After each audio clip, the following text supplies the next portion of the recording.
Hey, what's up, boys and girls, and welcome to another week of college football vlog with TJ. Hope you all are doing well. I am back in my dorm room here in Princeton. I'm doing well. I'm ready for another week of college football. So let's jump into it with Contender and Pretender. This week's Contender is an act of grace by me because I know something this benevolent would never be returned by the people I'm about to grace with my Contender title. This week's Contender are the Clemson Tigers. I gotta give it to Clemson. They're looking hot. They're number 8 in the country, 5-0, and coming off of a big win at Virginia Tech in Blacksburg, 23-3. Absolutely dominating the Hokies, who are always my pick to win the ACC. Clemson's got it going on in the offense. Chad Morris, coming in at offensive coordinator, has clearly made a big difference. Always good to take play calling out of the hands of Dabo Swinney. But great job, Tigers. Soak it up. This week's Pretender is going to go to Mississippi State. Mississippi State, I don't really have an explanation. Maybe we all fell for that big blowout win against a team calling itself Michigan last year in the bowl games, but Mississippi State just hasn't gotten it going.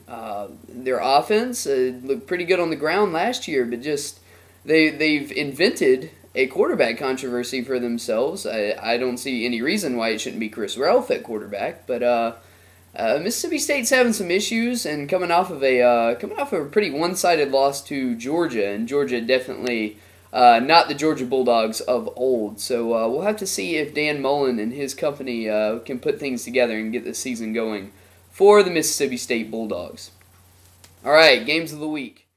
First off, game of the week has to be the Red River Shootout. Oklahoma versus Texas. Oklahoma comes in ranked number 3. Texas is going to come in ranked number 11. And I'm looking for this one to be a pretty good game. Look for a lot of points to be scored between Landry Jones and Colt McCoy's little brother.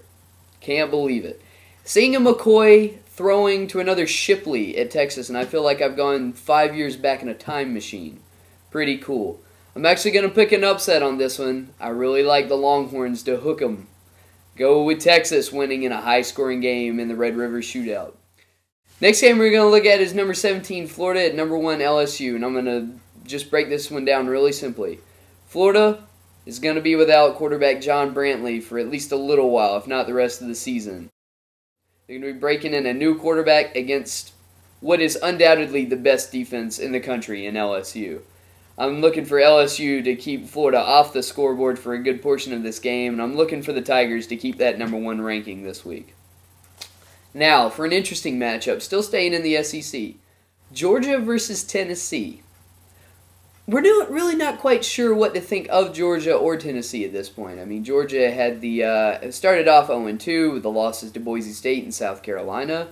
But since then, they've been scrapping their ways to some W's and looking pretty good in the process. And, of course, quarterback Aaron Murray is who we thought he was. He's a great quarterback, maybe the best in the SEC. And then there's Tennessee. Tennessee still recovering from the Lane Kiffin era, and but putting things together. Got a good quarterback in Tyler Bray and starting to figure out how to get their way around some W's. And so this one's going to have some implications for the SEC East race, as it turns out. With clearly, South Carolina is not going to be running the table, as maybe some expected. But I think I'm looking for Georgia to pull off a win here. I like Aaron Murray. I like the things that are going on at Georgia, and I like them to continue their upward movement. Now, let's switch gears and look at hometown heroes. Got number 18, South Carolina, taking on the Kentucky Wildcats. Now, South Carolina is in a bit of a pickle, to say the least. Coming off of a loss to an Auburn team who's good, definitely a team that South Carolina should beat, and especially at home.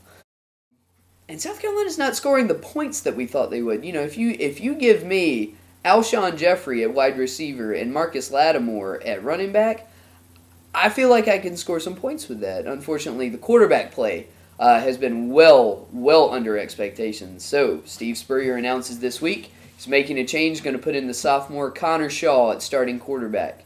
We've seen Shaw once this year, had a little bit of a rough outing starting off against ECU, but this game is supposed to be all Connor Shaw's, and the coaching staff says they feel confident about it. And the lucky thing is they're starting off with Kentucky.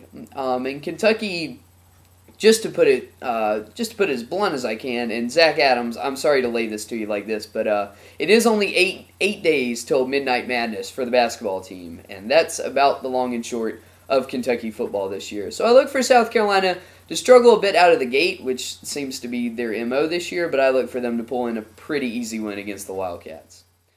Now, Clemson, number 8, traveling up to Boston to take on Boston College, and honestly, probably about the best defense Boston College is going to have is that long trip north. I'm looking for Clemson to come in and roll over the Eagles pretty easily.